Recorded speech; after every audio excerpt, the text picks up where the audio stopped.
Well then folks, Greeno out and about again. Where am I today? Well, big clue behind me. I've come to Wagamama. Now I've not reviewed a Wagamama on the channel before. Of course, like everybody else in the UK, I have been to Wagamama a few times before, so I kind of know what it's all about. It's an Asian themed restaurant, mostly Japanese focused, some Korean and other influences in there. And it's an interesting concept in that you order starters and mains, but they don't necessarily come in that order. They just bring it all when it's ready to make sure you get it as fresh as possible. So, the reason I've come here today is to try out some new menu items that they've got out. Some of them look pretty interesting, to be honest with you. They've refreshed the menu time to time, but normally only bringing in like 4 or 5 different new items alongside their regular staples. So we're going to try the new ones today and possibly show you one of my favourite dishes too. Come on.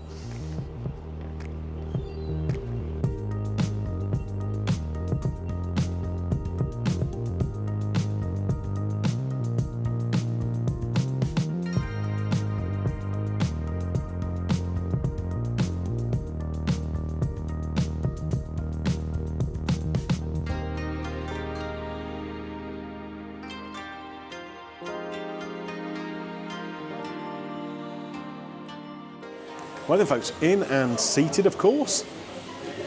Everyone knows what a Wagamama's like inside. You've got these big, long kind of sharing tables for the main. There are some smaller individual tables if you really want to go that way. But it's quite nice to have that kind of communal eating kind of thing, especially if you come in a big group of people, isn't it? You can fit 12, 14 people around one of these tables, I reckon. So the menu. Of course, Wagamama is kind of Asian, isn't it? Mostly sort of Japanese-y kind of stuff, I suppose, is the best way to look at it. But they have got Korean stuff in there and bits and bobs of other stuff. They start with a load of sort of startery, nibbly kind of things, and then there's main plates. Of course, the difference with Wagamama and most places is they just bring it out whenever it's ready. So you might get your main course before your starter comes, and you just have to deal with that. It just is how it is here. So the reason we've come here is there are a few different new items on the menu, and we're going to be trying those out. Now, of course, this is the first review of Wagamama I've done on the channel, so we're also going to get one of my favourite dishes here as well, just as an extra little thing. So what we've ordered is some prawn crackers. These are called cocoa prawn crackers. They're new on the menu, and they're tossed in a coconut, chilli and lime salt. That sounds really interesting to me. There's also some rainbow pickles.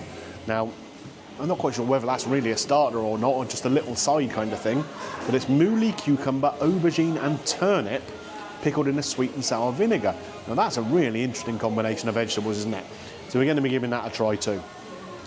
As a little starter plate, there's a hot honey fried chicken, which you can pick with 3 different dipping sauces. I think we're probably going to go with the firecracker one. I do like my spice. So that sounds good to me. Hot honey fried chicken with a firecracker sauce. Yes, please. There is one other main course which is new on the menu, and this apparently is a collab with someone called Spoons. I don't know who that is. I'm an old man. It's probably someone off TikTok or something, isn't it? But they've got a crispy sambal fry, and we're going to get that with chicken. So it's lightly battered chicken, coated in garlic and red pepper powder.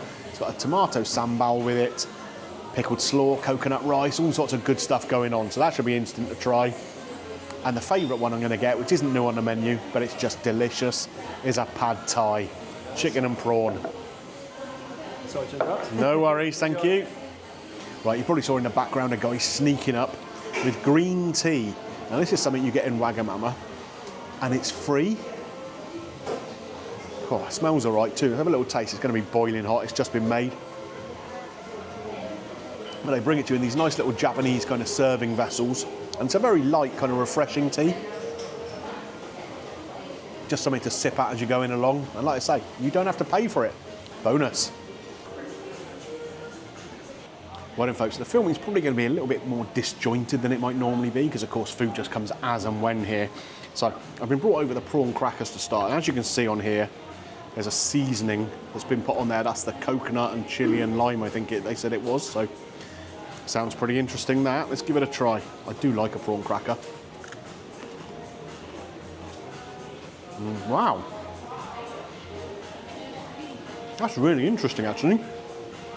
So the prawn cracker itself is nice and crispy. In fact, it's still warm. The little coating on the outside, the first thing that hits you is that sweetness from the coconut. You can hear how crisp that is. But yeah, you get the coconut first, then you get a little bit of that zing from the lime. Sorry, chicken and prawn. Enjoy. See, one of the main courses has just come over and we haven't got our starter yet. That's how it works here. So, anyway, back to this. You get the coconut first, the sweetness, the lime, and then that little bit of chilli just comes in with a little boost. That is good. Let's try it with this little dipping sauce, see what that's all about. Very runny dipping sauce, it's not a sticky one like a sweet chilli or anything would be. Let's try that. Oh, that's good. That's got a real whack of chilli heat and a little bit of citrus to it as well. Oh yeah, that's the stuff. Right then guys, time to try out the pad thai. Like I say, this is one of my favourite things to eat here. It's rice noodles, so probably suitable for people on a gluten-free diet. And there's chicken, there's prawns and all sorts of good stuff in there. Crispy onion on the top. A little bit of lime here too. You get that squeezed all over. Thank you very much. And again, as I start talking about the food, another thing turns up. So, let's give this a try. We're going to try it with the chopsticks. See how we go. I am not an expert with these things, it has to be said. So we do have a fork on standby. So let's try and get a little bit of the of everything if we can. Gonna make a right pig's ear of this, I think, but there we go. Look at this. That's kind of how it works, isn't it? So we got some veggies in there. We got the noodles. We got the little crispy onions.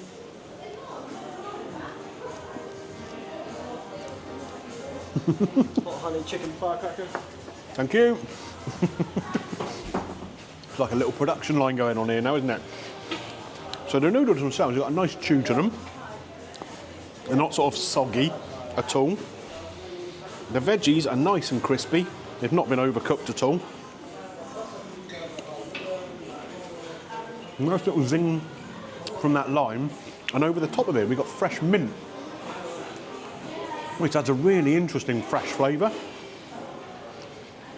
Often in these places you get coriander all over everything. This pad thai has mint. Oh, I've got a bit of chicken here too. That's nice and soft. The veggies really are lovely and crispy. These bean sprouts. They're so easy to overcook, bean sprouts. But lovely and crispy. And I can see hiding off here to the side a nice big juicy prawn. Oh, that is really rather nice. Cooked so it's just soft in the middle, tiny little bit, not crisp or whatever, but just a bit of texture on the outside, but enough to give it a little bit of flavour. Yeah. Do you know what, as stir fries go, I think a pad thai is pretty hard to beat, to be honest with you. And this one is a decent one. Okay guys, pickle time. Now these are new on the menu. It's a really interesting kind of mixture and blend. Look at the colours of it. Got yellow, pink, green and white here. Really vibrant looking dish. But again, we're going to try it with the chopsticks. We get a bit of the pickled cucumber first. Now of course, in American food, even in British food or whatever, pickles are quite widely used. And pickled cucumber is the usual go-to, isn't it? That's nice. And pickled just enough to make it soft, so it still maintains its texture. That's rather good. Now I'm not quite sure what the other ones are in here. I'm guessing this yellow one is going to be the turnip. There we go. Cut into a little half moon shape there.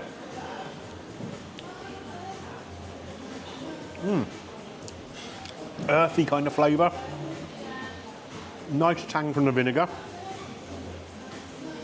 That's nice. You can pick up the sweet and the sour from that vinegar on there. Kind of a bit like a pickled beetroot kind of vibe, but even earthier than that. This pink one, don't know, this could be the mouli, could be aubergine, who knows what it is.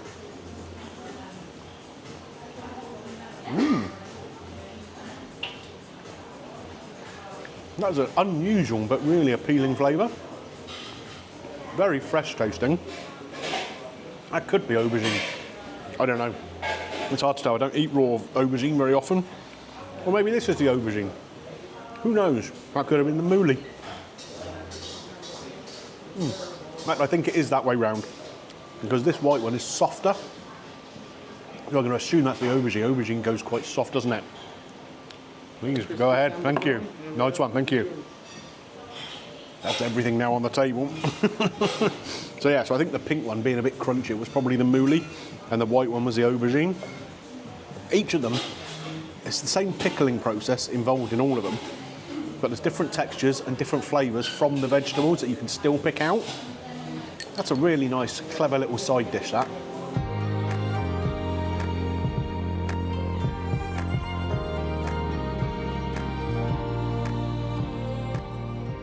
Okay, the second of the sort of starter dishes, again, you can't really call them starters when they come after the main course, can you? Is this hot honey chicken. Now this is tossed in firecracker sauce, which is like the spiciest sauce going at Wagamama. Mrs. Greeno just described it as the best thing in the world. I'm obviously relegated to second place. What can you do? So let's get a bit of this chicken here. It's an attractive plate of food. Well, it's quite big pieces too. Let's try and get a smaller one so I can pick it up easier and show you. There we go. So you can see the coating on there. It's nice and crispy, drenched in that sauce. And it comes with this like zesty vegan mayo, which is quite a liquidy mayo. It's more like a ranch dressing, I guess. But we'll try it on its own first. Chicken nice and soft. Not incredibly crispy, the coating. There's a little bit of crisp, but there's a stickiness to it because of the firecracker sauce that's on the outside. It's quite a sticky sauce. It is fiery. And let's see if this vegan mayo, this zesty vegan mayo, brings that down a notch. It does. And it actually works quite nicely. I like that firecracker thing. Quite often that's something, if we're coming to Wagamama, I will order something with a firecracker dip, or even just some firecracker sauce on the side. But this, being tossed in it, it's everywhere. It is quite spicy. I like that. Some people might find it a bit much. To have the little dip here that just tones that and cools that down is a nice little touch. I probably would have liked the chicken to be a bit crispier, but the flavour's great. Right then, guys, final dish here. This is the chicken sambal, whatever it was called. Crispy chicken sambal, I think. So we got here all the crispy chicken here on top of this sambal sauce. Half a little sort of, is it a tea-stained egg? Could well be. Some rice here with bits and bobs on the top of it. And a little kind of veggie side thing here, like a slaw, that sort of thing. We'll try that first. It looks like it's got little bits of chilli in there, bits of carrot, all sorts of different veggies. And what looks to be like a sort of curry dressing. There must be some turmeric or something in there.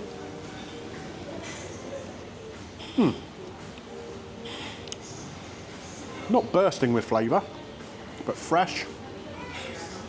You can pick out the flavours of the veggies. Could maybe just do it a bit more pronounced flavour in that dressing, perhaps. The rice here, rice is almost impossible to eat with chopsticks, isn't it? But we'll give it a try. It's normally a bit sticky, the rice here. So we'll see if we can get some of it up. There we go, a little bit. It's just nicely cooked white rice. Like I say, you've got some sesame seeds, a little bit of crispy onion here. That adds a nice little texture. A little bit of salt, a little bit of coconut in the rice here as well. Yeah, overall, that's quite pleasant. The coconut gives a bit of sweetness, which I guess is going to temper down whatever's in this sauce over here. So let's move on to that now. Lots and lots of chicken in here, and it does look nice and crispy on the outside, this chicken. So I'm guessing this is just like a chicken thigh or something that has been deep fried. If we pick a piece up here, you can see on the outside of the coat in there just how crispy that is. It does look like it's been deep fried to me. Let's give it a try.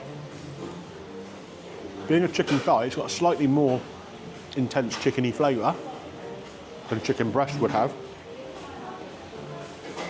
One thing I would say, having sort of picked up the end kind of piece, where it's been deep fried, to get that crispy kind of outer, it is a little bit dry. I mean, not incredibly so, but drier than you'd like it to be. It's okay.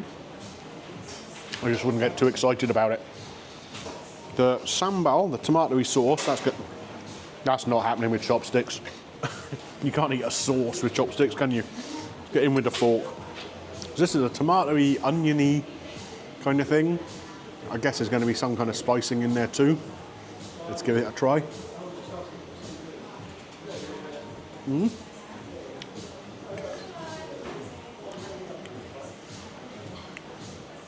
It has got a chilly heat to it. But what's slightly strange to me is being with like a sort of a tomatoey, oniony sauce, it kind of feels Mediterranean. Almost like something you get with Spanish food, which is then paired with the sort of Asian slaw and the coconut rice. So it's a bit of an odd combination, to be honest with you. Let's try it with some of that rice. We can get some rice and some sauce together.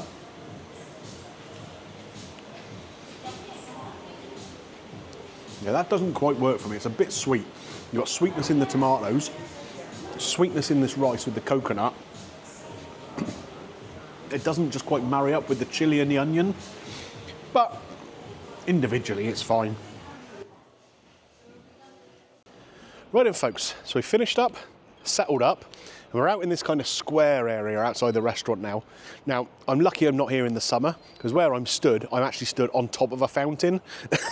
So if I was stood here during the summer, I'd be getting absolutely soaked by now. I hope they do not turn this on. It's the sort of thing I'd do if I was sat in a control room somewhere and saw someone standing on it. Anyway, let's get on with the review here about the Wagamama, the new food items. So if we run through it on the receipt here, what we had. So we had the 2 green teas for a start, which were free. That's always a bonus. We had the cocoa prawn crackers with £2.50. I like them. Nice and crispy. Not the biggest portion of prawn crackers ever, but crispy, freshly cooked. Nice dusting of that seasoning on the top with the coconut, the chilli, and the lime on there, and a really nice zingy dipping sauce. That was good for £2.50. The rainbow pickles, £3. A really interesting mixture of pickles there. I like the cucumber. The mooli one, once I worked out it was mooli, was really nice. Had a nice little radishy kind of peppery bite to it. That was good. That was £3. I think that's fine, just a little sort of picky thing for the table, just for people to dip into for a little different flavour burst as you go through the meal. We had the hot honey chicken with the firecracker sauce. That was £9. I liked that. It was cooked nicely. The problem for me, and it's a problem of my own making in fairness, the firecracker sauce is quite a sticky sauce. It's really fiery, but it's made with quite a lot of sugar or honey or something. So of course, when they toss the fried chicken in there, it clings to it and it stops it being quite so crispy. So maybe next time, if I want it really crispy, I'd have to change to a different sauce, but it was nice. It really was nice. We had the pad thai, of course. That's not a new food item, that's just something I like. Mrs. Greeno likes it, so we thought we'd get one as well. Why not, while we're here? And the other new thing was the chicken sambal fry. Now this is the one I have a bit of an issue with, to be honest with you. The tomatoey sauce just didn't seem to work with the dish at all. So you had the coconut rice, that's normal for kind of Asian food, isn't it? You had that little slaw, which was a bit bland in fairness. Nice crunch to the vegetables, but didn't really taste of a lot. But you know, again, not out of place on the dish. The crispy fried chicken, which wasn't actually crispy because of a coating, it was just deep fried chicken thighs. For me, made the chicken a bit dry. But that sauce, it was just tomato, onion and chilli, as far as I can work out. It felt like something Spanish to me. If I'd had that chicken with that sauce and a nice little side of some fried potatoes or something, I could have been sat anywhere in Spain eating that with a nice glass of something cold and white. It just didn't match. The meal wasn't very cohesive, let's put it that way. Yeah, it just seemed a bit strange to me. So, I mean, we're not here really to review Wagamama as a restaurant today. It is what it is. It's quite good, quite healthy. It's a good option if you're out and about. We're just here to talk about the new food items. So how do I score them? The prawn crackers, I mean, I think that's a 4 out of 5 item. They're really quite nice. The rainbow pickles, similarly, I would say 4 out of 5 for them. The hot honey chicken with the firecracker sauce, probably about a 4.5 out of 5, I think, for them. I really like them. Just could have done with being a bit crispier, but like I say, that's probably my fault for the sauce I chose. But the crispy sambal fried chicken, the rice was cooked nicely, and that's about the only good thing on the dish. I would not order that again. For me, that's a 1 out of 5 dish, to be honest with you. Really didn't enjoy that one at all. So if we kind of average that out, where do we get to? About a 3, 3.5? I think a 3.5 is about fair for those new food items. But yeah, for me, avoid that chicken sambal thing. It's just weird. Well then, folks, so if you've enjoyed this little look at Wagamama and their new food items, this is being filmed in October 2024, in case you're watching it in a year's time and wondering where the hell these things are on the menu. But if you enjoyed it, don't forget, leave a thumbs up on there for me. And if you enjoyed this content, why not consider subscribing? And that way you won't miss any more content that comes up on the channel. Right, where to next? I might be off to an airport before too long. That should be fun. I'll see you then.